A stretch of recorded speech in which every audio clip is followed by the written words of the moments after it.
Yeah, you can. First participant only can.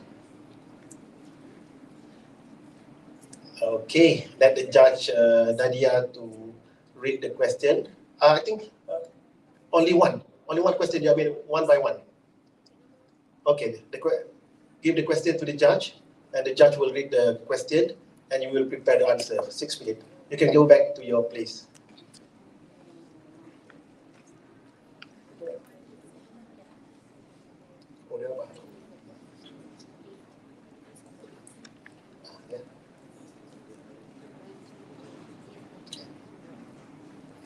Okay.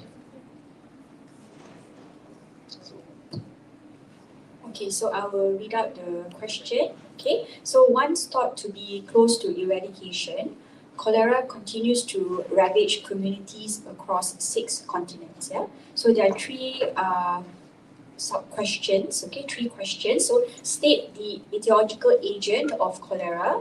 State 4 key microbiological characteristics of the etiological agent of cholera.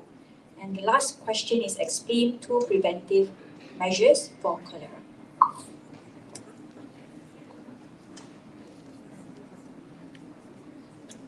Okay, I'll start.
Alright, so for the first questions, state the etiological agents of this infection. The answer will be Viva cholerae, so with the E. And for question B, state 4 key microbiological characteristics of this etiological agent. The first one is Viva cholerae is actually a gram-negative bacteria. The second is Viva cholerae is a curved-rod bacteria. The third one would be it is a sucrose fermenter, so it will appear as yellow colonies on TCBS agar. And the last but not least is this bacteria is microaerophilic. And for the last question, explain 2 preventive measures for this infection. And since we know that regards to referring to the mode of transmission of this disease, so the most important preventive measure is to prevent ingestions of contaminated water source. So this could be done by introductions of proper sewage facilities in the communities. And apart from that, I think education at the community level is also very important. For example, we could educate the local communities to boil the water before consumption to prevent infection. Yeah, that's all. Great stuff, great stuff. Thank you.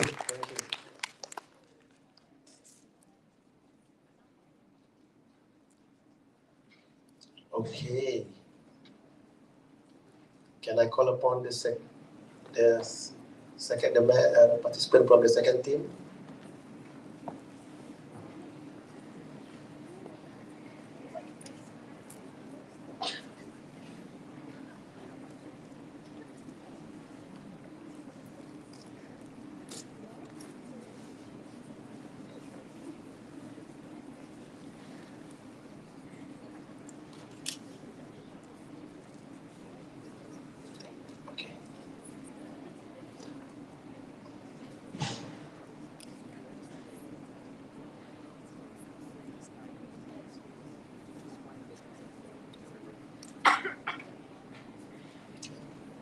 Okay, IUM, the first participant.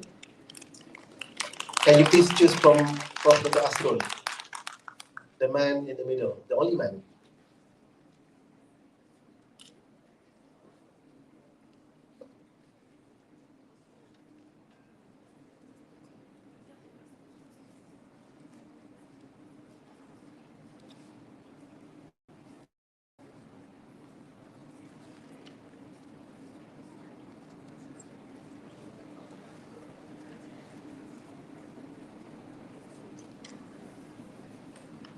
You have 6 minutes from the moment you sit on the chair, on the blue chair. Okay, I think I'll take to read the Yes, question. yes, Right? yeah. Yeah, the question will be first, explain different stages of syphilis. And then B, discuss on the different classification of serological tests for syphilis.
Okay, so regarding the syphilis, so the first question is the different stages of syphilis.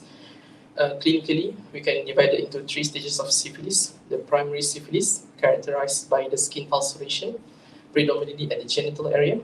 And the secondary syphilis is evidenced by the presence of gamma due to the latent infections. And the tertiary is a systemic manifestation of the syphilis if not untreated. So typically, patient may present with the neurosyphilis and it may lead to the death. But some, if I'm not mistaken, they also there is a presence of the quaternary syphilis, if I'm not mistaken. But clinically, you can divide it to primary, secondary, and tertiary. So in terms of classification of serological tests of syphilis, if I'm not mistaken, there are 2. We can divide it into 2. The first one is more specific to the Treponema pallidum, so we can do the RT-PCR. And the second one is the venereal disease research labs. I'm sorry, VDRL. So it's not very specific, but may help to suggest for the treponema infection. I think that's all. Thank you.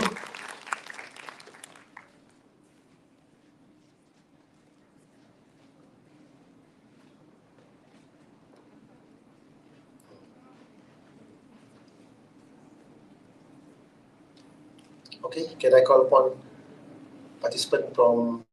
okay.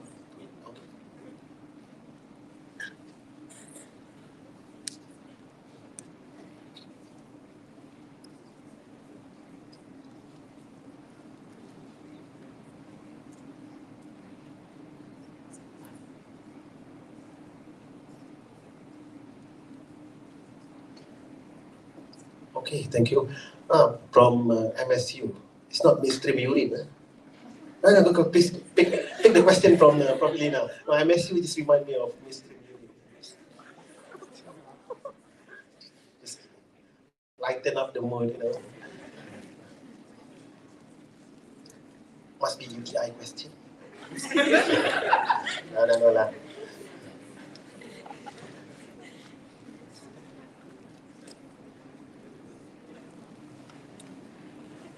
Six minutes is quite a long time, no? Just relax, read the questions, slowly answer the question.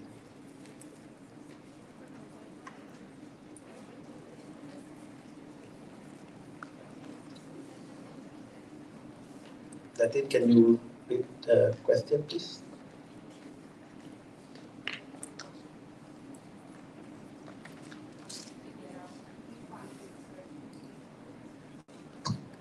There are three parts to these questions. A 29-year-old IBDU drug addict turns up at the antenatal clinic at 12 weeks gestation. She is worried because her partner has told her that she has HIV infestation. A. State the lab test you would perform. B. If her HIV is reactive on EIA at the first test, state your next steps and recommendation. C. If her HIV is non-reactive, state your recommendation. Thank you, Prof. Latin. And your time start now.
Bismillahirrahmanirrahim.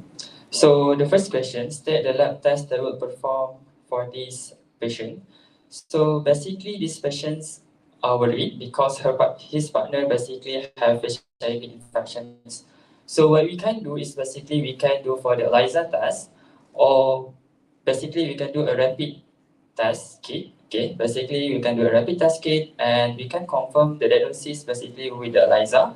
So for the ELISA, we have the first, second, third, and fourth generations. So basically the differences between this generation is, for the first generations, it detects only your IgG. Second generations, it detects your IgM, and we go for your P24 antigens.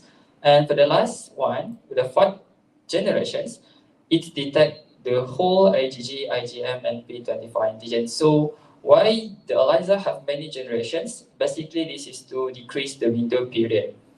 Okay, so for the second questions, so if her anti-HIV is reactive on EIA at the first test, the next steps is basically we go for your Western blot test.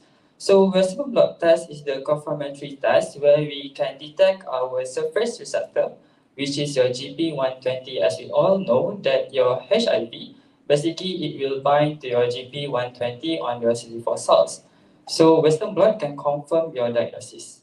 And for the last test, if her anti-HIV is non-reactive, state your recommendations. So basically, for the anti-HIV which is non-reactive, it's a negative result.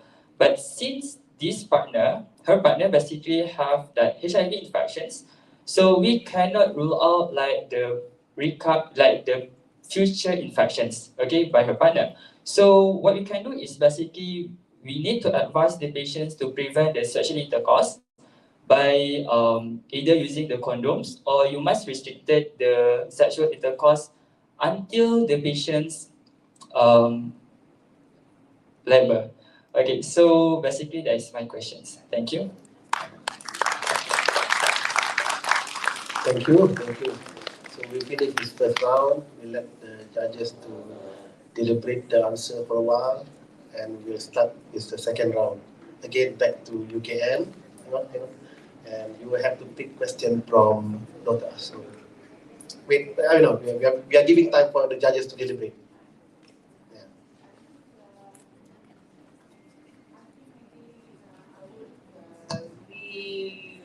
We were discussing, Yeah. I mean, for the benefits of the others, they would want to know what are the expected answers, so we can discuss the. I mean, Okay. This Okay. is what we. Yeah. Okay. Summary of the answer. Okay, want to do the first round straight away? Or I thought we wanted to do after the all finish 3 rounds. We do now, yeah, because memory is short. Yeah. Nobody, by the time final round, nobody will remember the question anymore. Yeah, please. Okay, so the expected answers, yeah, for the first question on cholera. So the etiological agent, correctly answered, Vibrio cholerae. State 4 key microbiological characteristics of the etiological agent. Yeah, so coma shaped gram-negative rod. It's facultative anaerobic. It's highly motile because it possesses a single polar flagellum. It's a halophilic organism, so it requires salt for growth.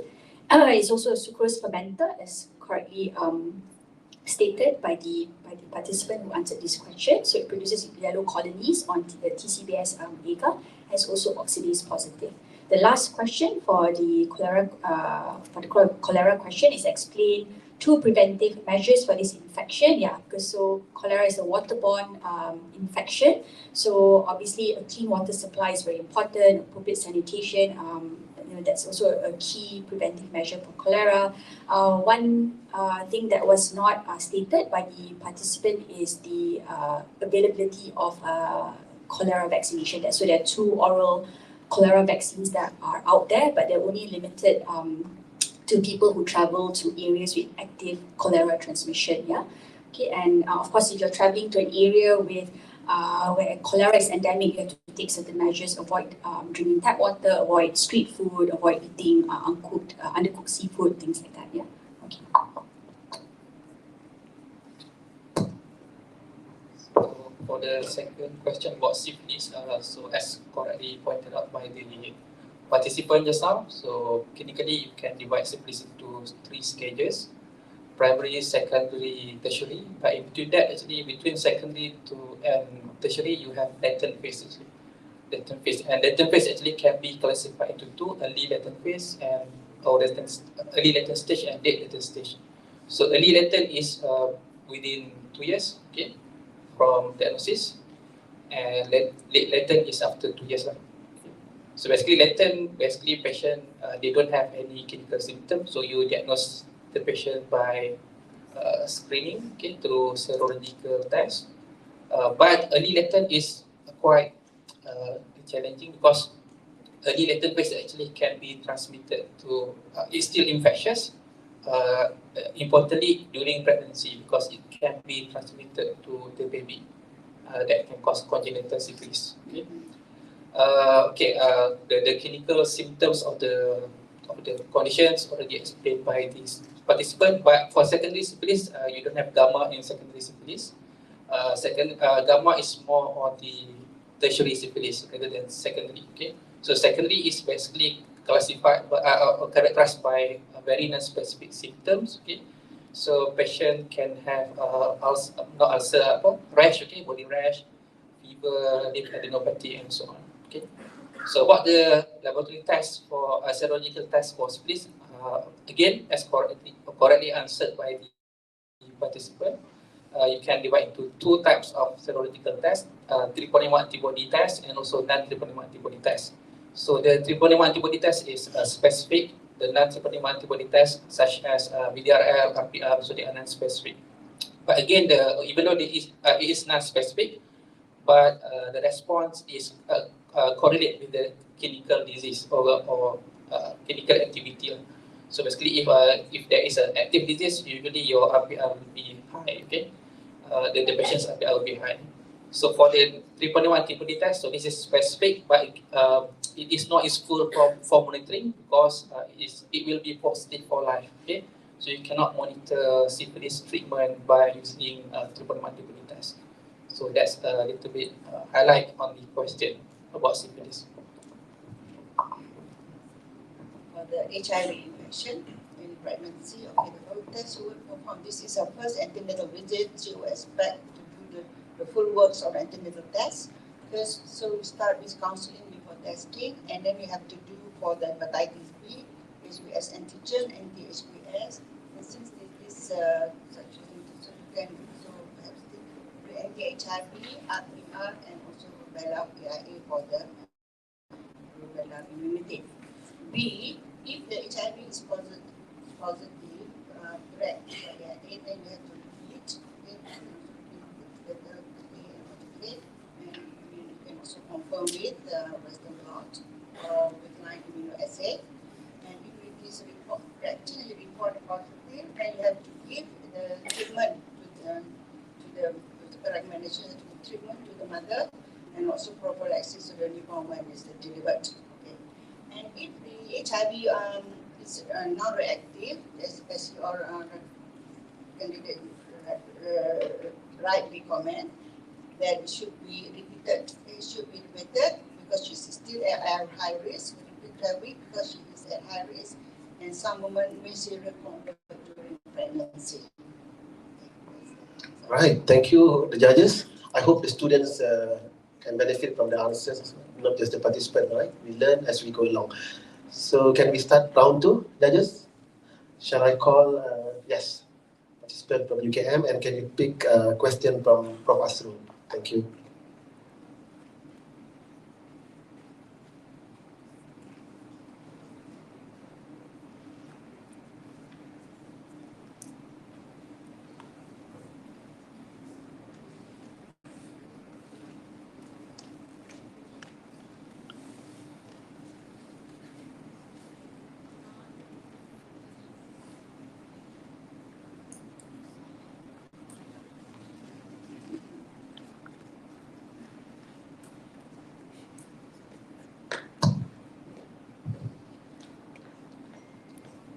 So this is question 1. Okay, so you have 2 parts for this question. The first one is describe mechanism of type 1 hypersensitivity reaction. Question 2 is describe mechanism of type 3 hypersensitivity reaction. So type 1 and type 3. So you can prepare your answer. Okay, you have 6 minutes from... Yeah. 6 minutes from now. Thank you.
So good afternoon to my fellow judges.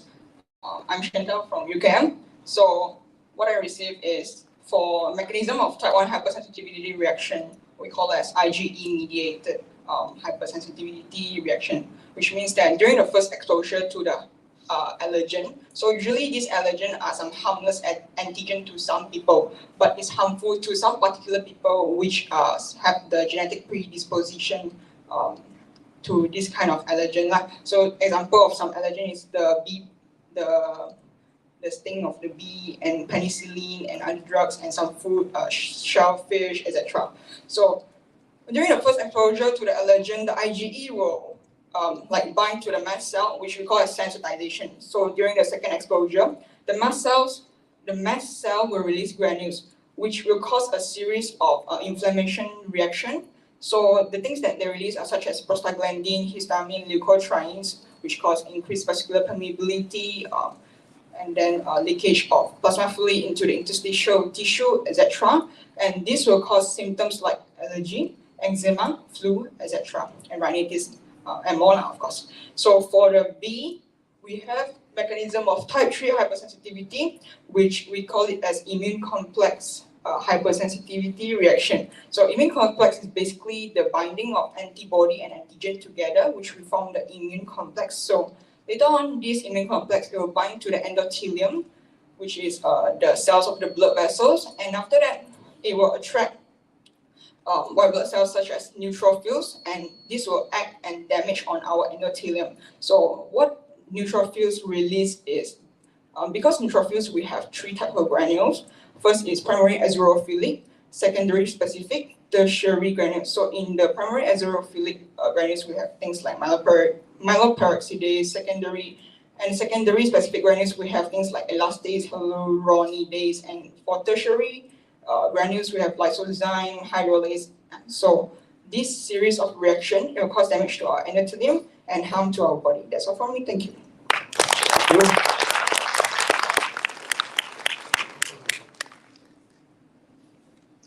We give some time for judge to deliberate.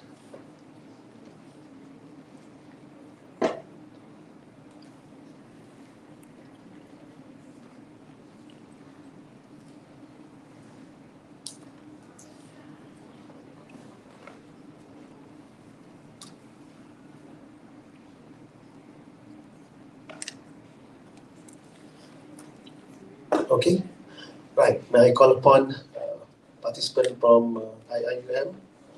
Can you pick this question from Prof. Elena? Thank you.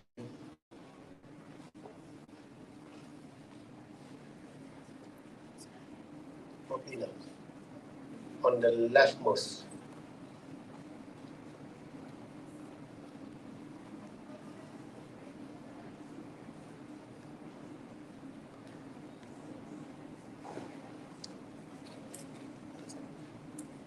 You have to show the question to the judge, so she know what question that you have picked.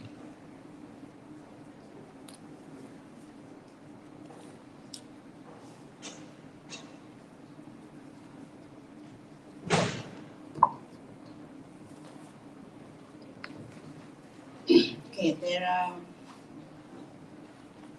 are three parts to this question. On 8 December 2019, the Ministry of Health of Malaysia announced the country's first case of polio since 1992. Testing was confirmed that the poliovirus is related to the one circulating in the Philippines. Okay. A. Explain the pathogenesis of poliomyelitis. B. Discuss the lab diagnosis of poliomyelitis. And C. Discuss how wild polio is differentiated from vaccine-derived poliovirus. Okay, can we start the clock now? Okay, actually, A 5 marks, B for 4 marks, and C is 1 mark that is to know. 5, 4, 1. So you know which part of question that you need to give answer more. Okay, time start now.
4 minutes still, no worry.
Three minutes.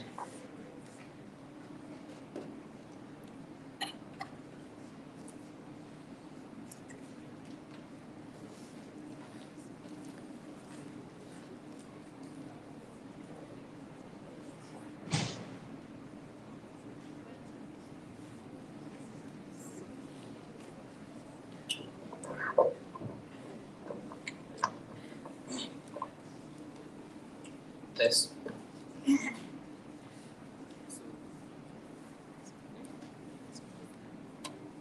Okay. Okay. So the first question is explain the pathogenesis of poliomyelitis. So one person is has been invaded by the particular virus from this mode of transmission, maybe with the oral contact. So once the patient get into the person, so it will invade into the bloodstreams and go into the cells of the person. So it inoculate first and go into the bloodstreams and invade the cells. So once it resides into the cells, so it will go to the nucleus. So it will alter the replication process, and it will release the viral agents that will cause the presentation of the symptoms. So once there is alteration of DNA and the release of the viral agents that cause the presentation of the symptoms, so it will be released into the system, is circulated, and leads to the clinical presentation. Oh, I should do that first. So leads to the clinical presentation of the patient. So the second question is about the laboratory diagnosis of poliomyelitis. So we can do rapid antigen tests and to detect the antigen of the poliovirus, and second is a ELISA to detect the specific antibody of the virus. And the last question is to discuss differentiate vaccine-derived polio. 1 minute. Oh, okay. So the difference between a wild poliovirus and vaccine-derived poliovirus is the vaccine-derived is inactive. Thank you. Right. Thank you.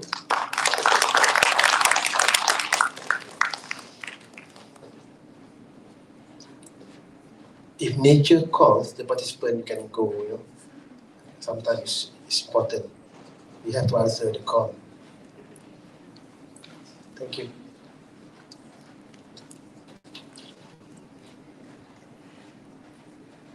And that applies to for the observers as well. Nature call, you have to go.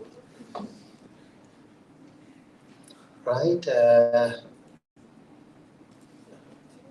MSU, hang on. Judge is still they are still deliberating. So what they call hold your horses. You know, hold your horses. Hang on.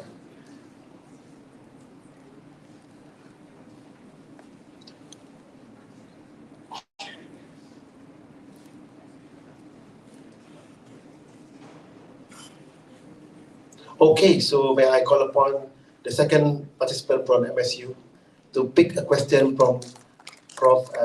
Nadia, the rightmost.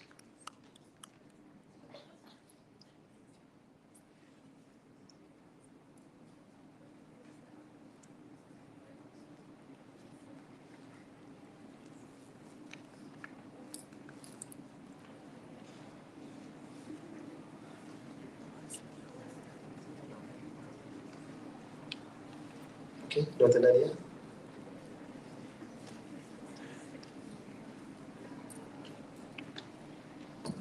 Okay, the question is, pneumonia is the most common clinical presentation of melioidosis in adults. State the etiological agent of melioidosis, state the modes of transmission of melioidosis, and explain 2 preventive measures for melioidosis. Yeah? So 2 marks for A, 4 marks for B, and 4 marks for C, the last question. Okay, so the time start now.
Bismillahirrahmanirrahim. Assalamualaikum.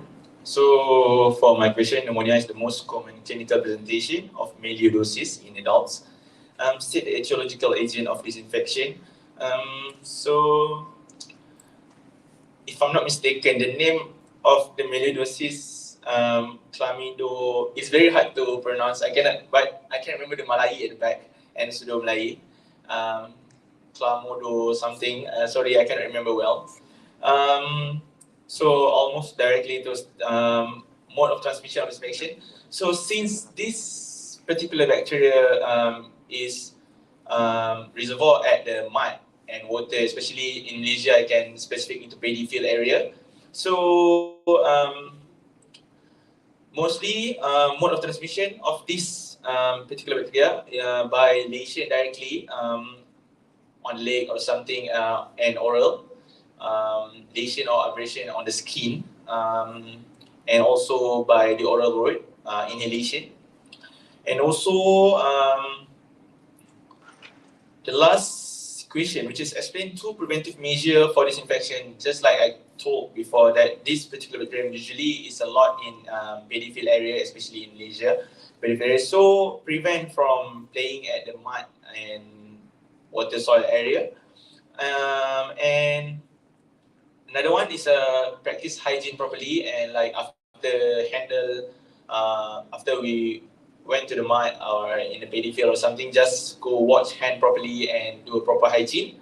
That's all from me. Thank you. Thank you. Judge are deliberating. While we're waiting, so we finished the second round, so next will be the third round. So give us a bit of time for the judges to deliberating as well as to comment on the answers so that we can all learn. Okay. TV3 they have melody, so a lot of people got melodisis. They like to watch melody, TV3, isn't it? Until now, a lot of gossips. So they are affected by melodisis. Maybe the young generation are not watching TV anymore. I still do watch. Okay, for the poliomyelitis question, okay, the answer is that the polio enters the body through the ingestion. Okay, it enters and replicate in the oropharynx and intestinal mucosa. They go to the blood, causing viremia and the lymph nodes. Then after that, they have invasion to the CNS, occur directly from the blood. or by the retrograde axonal transport, where the virus enters the neuromuscular junction. And the extra tissues include the skeletal muscle and the brown fat cells. That's 5 marks. For the diagnosis, okay, the specimens for the polio will be from the throat, because it's oropharynx, feces, and then occasionally we'll take CSF. Okay, so you can isolate the virus by cell culture, okay, or you can do PCR. Okay, so and rarely we can also do serology. Okay, for differentiating the vaccine from wild virus is by sequencing. Okay, from Astro. Question is straightforward. Type 1 and type 3 hypersensitivity reaction. So type 1, as correctly answered, this is IgE mediated disease, also known as allergic disease.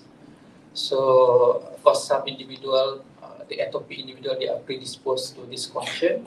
So typically, this individual actually they don't develop the condition during the first exposure, because the first exposure, the B cells start to produce the antibody plus switch to IgE. Then IgE will bind to the Fc receptor on the mast cell, which is this sensitization process. Okay, so during the subsequent exposure to the allergen, that individual will develop the clinical disease, mainly due to the release of the histamine through the degranulation of the mast cell. So the only thing that missed from the answer just now is that in order for the mast cell to degranulate, the IgE need to be cross-linked by this allergen actually. Okay. Question number, the second part about the type 3 hypersensitivity. Of course, this is immune complex disease. Okay. So typical example will be SLE, rheumatoid arthritis. Okay. So basically, the immune complex is supposed to be cleared by the reticuloendothelial system, but in this individual, probably there are some problem with the clearance process. So this immune complex will deposit in certain tissues, for example, the endothelial tissues, like you mentioned just now. Okay. So this will induce inflammatory response. Okay. So basically, the tissue damage is due to the inflammatory response by the cells like neutrophils and so on. So the only missing from the answer just now is that when there is immune complex that deposit, so this will induce complement system activation. So the attraction of the inflammatory cells are basically due to the activation of the complement system. Okay, so the complement component like C5a, C3, so they are chemotaxis, so they can bring the inflammatory cells to the site where the immune complex occur, immune complex deposition occur. Okay, I think that's all. Thank you. Nadia. Okay, so for the question on media doses, state the etiological agent of this infection. So that's 2 marks. So the species was correct, Pseudomalai, right? But the genus was incorrect. Yeah, I think you mentioned chlamydia or something like that. So I think that's yet to be discovered organism. Okay, okay. So it's Burkholderia pseudomalai. Yeah. So for B, 4 marks. Yeah, state the modes of transmission of this infection. So this was actually quite well answered. Yeah. So it's primarily through direct contact, yeah, with contaminated soil water. So through skin abrasions, open wounds, ingestion of soil contaminated food, ingestion of contaminated water, inhalation, aspiration. Yeah. So you answered that quite well. The last question is explain 2 preventive measures for this infection. So 4 marks. Okay, so the key measures would be, so if you live in an endemic area, you have risk factors that would increase your risk for melioidosis like diabetes, chronic renal disease. Then you have to avoid contact with soil and surface water. Yeah, and if you live in endemic areas and you perform agricultural work, so you work in paddy fields, like you mentioned, you should wear boots to prevent infection being transmitted through feet and the lower legs. Thank you all the judges. So we are now moving to final round, the 3rd round. Okay, so I call upon participant from UKM. You have to pick question from that Elena, the leftmost. So this is the round that you need to make up the marks, all participants. Okay.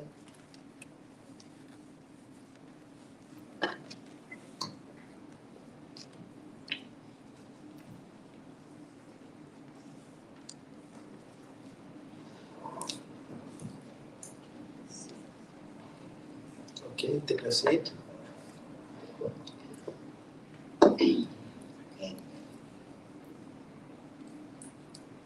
There are 4 parts to this question. Okay, the Ministry of Health Malaysia, in line with WHO strategies towards the elimination of hepatitis C by 2030. Okay. Screening and treatment of hepatitis C has expanded. Okay. MOH focuses on screening high-risk population. A. Discuss how hepatitis C screening algorithm is done. 3 marks. B. List 4 target population for anti-HCV screening. 4 marks. C. State when the HBC core antigen is found in the blood. 2 marks. And D. For acute hepatitis B, state where HB core antigen is found. Okay, question on hepatitis C. You have 6 minutes from now.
For a minute.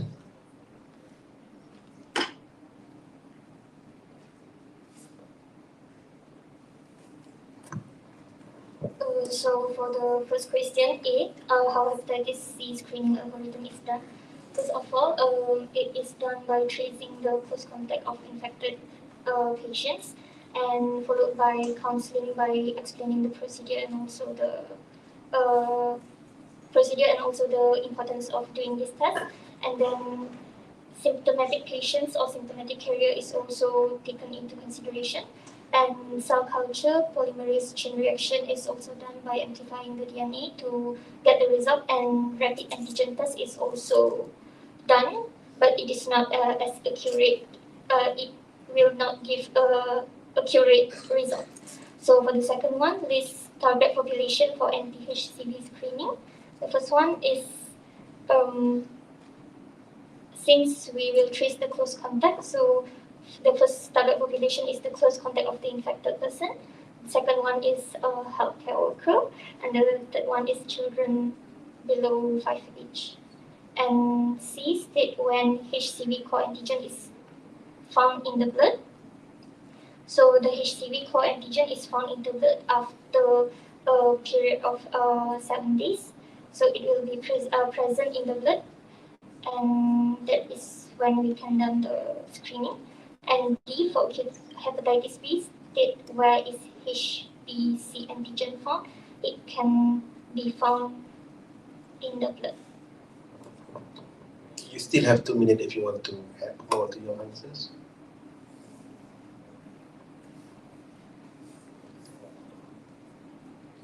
Okay, if you are satisfied, you can go back to your seat. But if you want to add,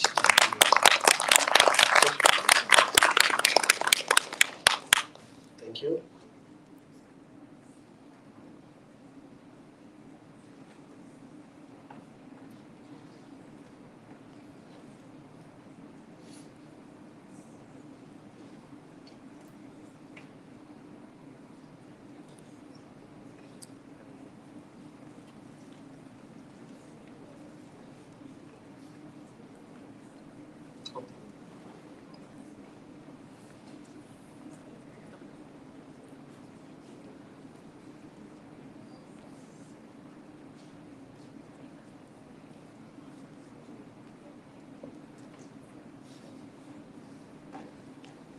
Okay.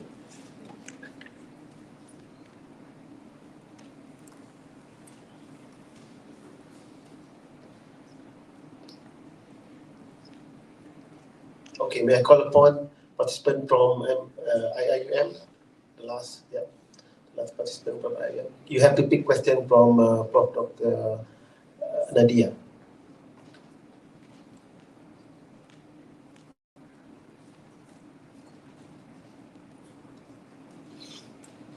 No more choice. That's the only choice.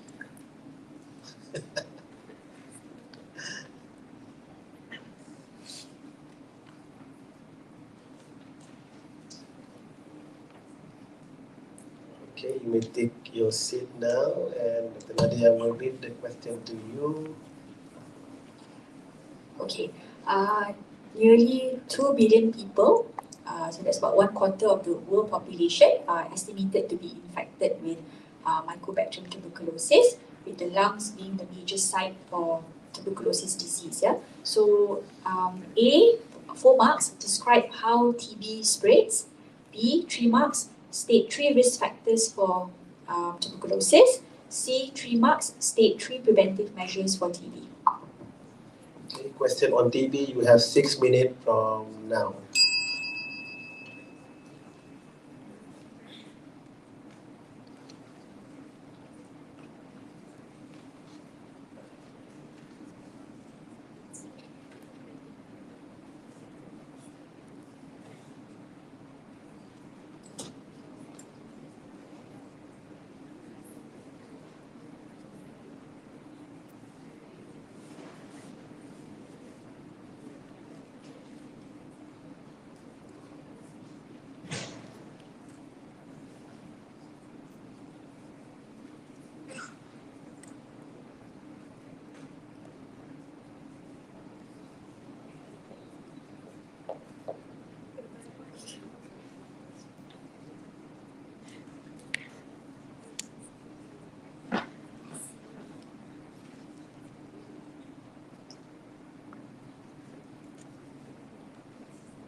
Four minutes, plenty of time.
Bismillahirrahmanirrahim. My question is nearly 2 million people are estimated to be infected with Mycobacterium tuberculosis, with lungs being the major site for TB disease. So for the question E, describe how this infection spread. So TB infections spread via airborne, by the respiratory droplet from the infected person. And then state 3 risk factors for this infection. The risk factors including the crowded area, and then immunocompromised and co-infection. And for 3 preventive measure is one, must practice good sneezing and coughing manner, and then direct observed therapy from the infected person can ensure the community will not get the infection. And also for complications of the especially meningitis and biliary TB, so we can recommend BCG vaccination for every newborn. So that's from me. You still have 2 minutes if you want to add. No. Okay. He has exhausted his brain capability. Okay, we let the judges deliberate for a while before we call the very last person, the very last round.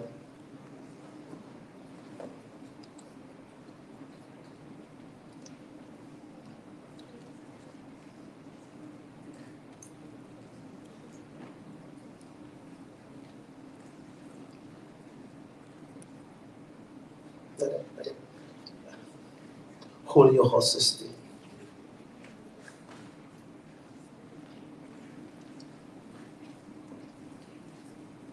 Okay? Not yet, not yet. Okay, so may I call upon the very last person from MSU? Indeed, the very last person of this round as well. From Dr. Asrul, the person in the middle.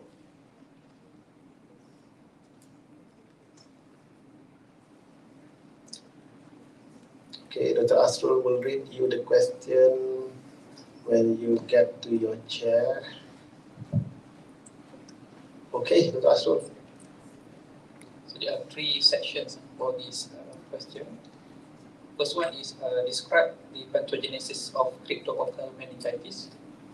This one will carry 5 marks. Okay. So second one, describe 3 different clinical forms of aspergillosis, 3 marks. Okay.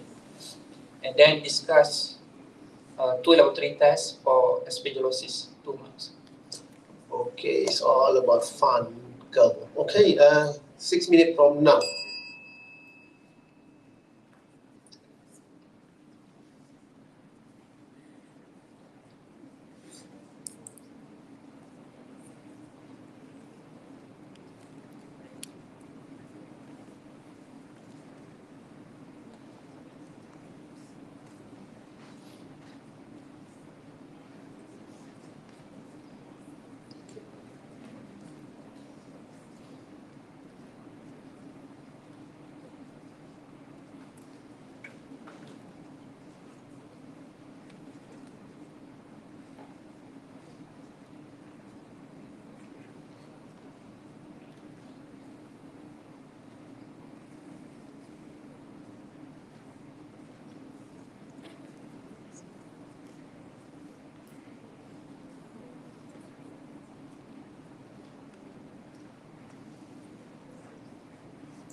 For a minute.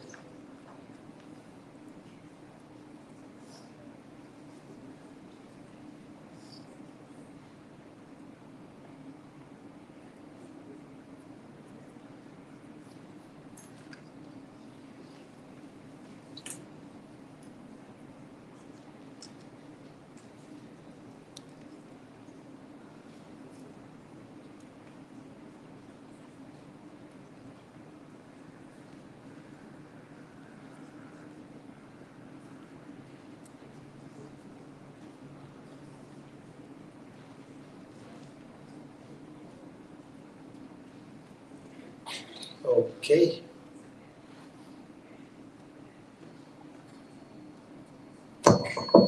Assalamualaikum and good morning to doctors and my fellow friends. So my answer for the first question, pathogenesis of cryptococcal meningitis. So this cryptococcus is yeast cells. So it has capsule which can prevent it from phagocytosis by macrophage and other neutrophils. And then this cryptococcus can cross the blood-brain barrier and then it will damage the cells of the meninges and then lead to inflammation. So from when the cells become damaged in the meninges, so it will lead to many steps of inflammation such as complement system and neutrophils and so on. And second question, three different clinical forms of aspergillosis. Okay, one of it is rash skin, fatigue, malaise, and itching of skin.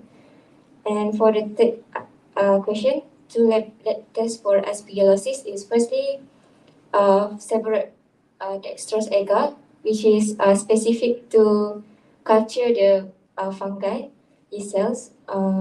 So also this agar contain acidic medium which can inhibit the growth of bacteria and it will favor the growth of fungi.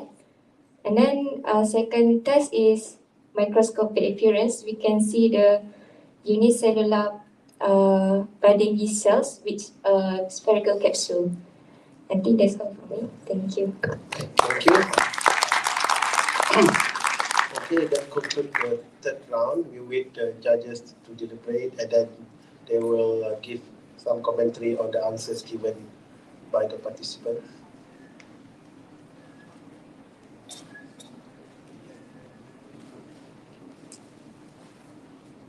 So the participants still remain on your seat.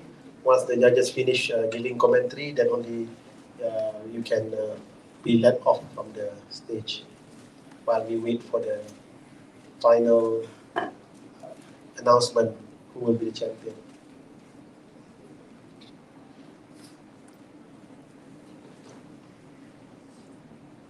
I do hope you enjoy the quiz, yeah? And we do learn a lot as well, right?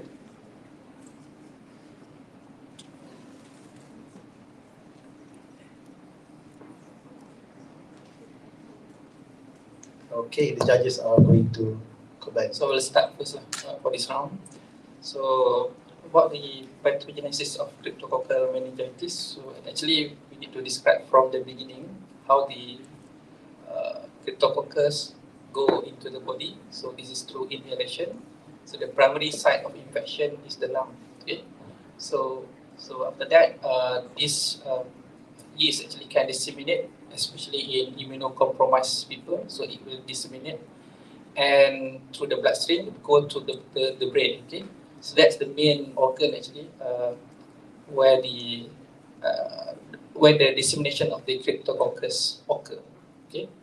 Particularly in immunocompromised individual like HIV patient, okay, or post-transplant patients, so they are at risk of this infection. So what are the three different forms of aspergillosis? So the first one is allergic form.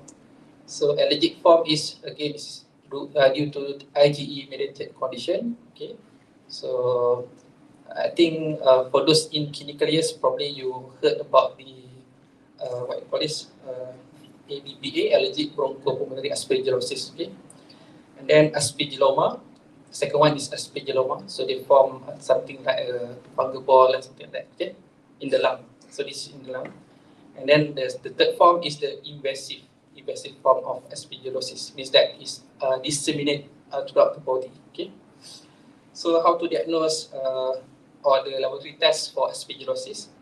First, you can do direct examination of the sputum, but you need to use KOH or tacrofluor white on histological specimen. And of course, as the participant mentioned, you can culture, okay? So you can culture them on several dextrose agar, okay? So you can look at the colony's appearance and so on. And of course, you can also do serology testing, so you can detect the antigen, okay, in the infected individual. Okay, for the algorithm of the hepatitis C screening, okay, the serum sample is screened for anti-HCV by EIA, and if it's not reactive, then you say no HCV infection. HCV infection. If it's reactive, then you have to retest and for confirmatory testing using the HCV core antigen or the RNA PCR. Okay. If it is reactive, then report as positive.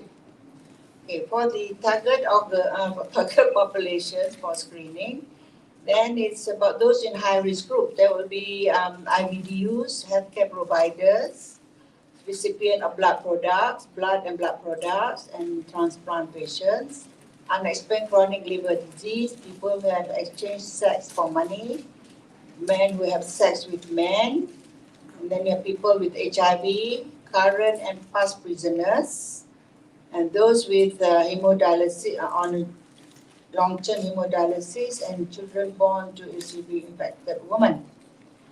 Okay, for the core antigen is found in the blood 2 weeks after the infection, and it becomes detectable in the blood a few days after the RNA. For the hepatitis B core antigen, it is found in the liver but not in the blood.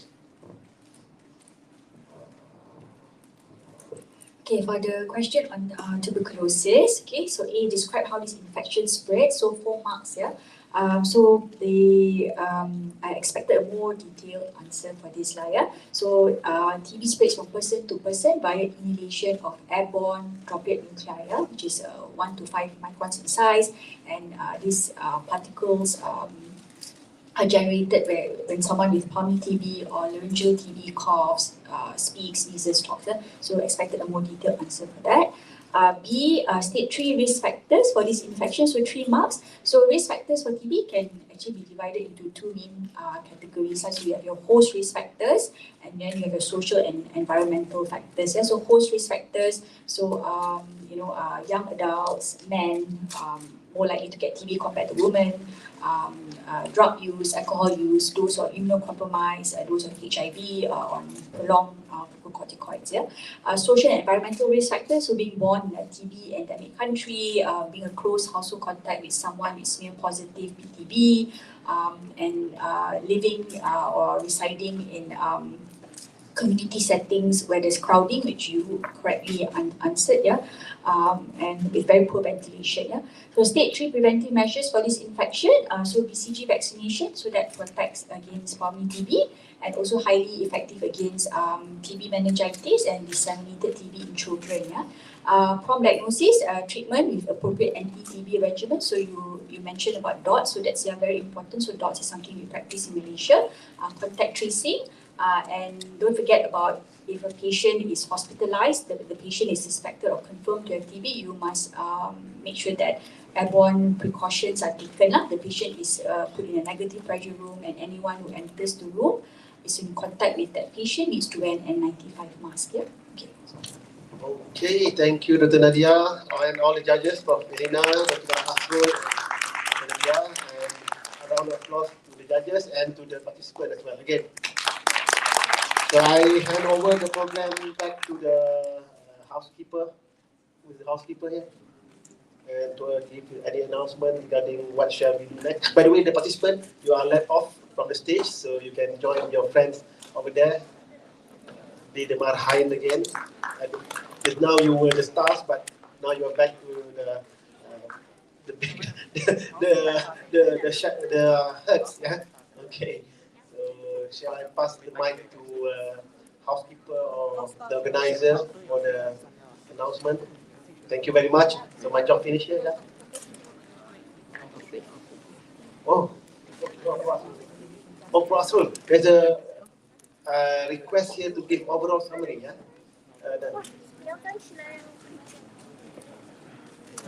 While the committee is calculating the marks, Prof. Asrul will give a general commentary. Prof. Asrul, there's a request from Dr. Gauri to give just a general commentary on how you feel about the quiz. Yeah, you can use this mic or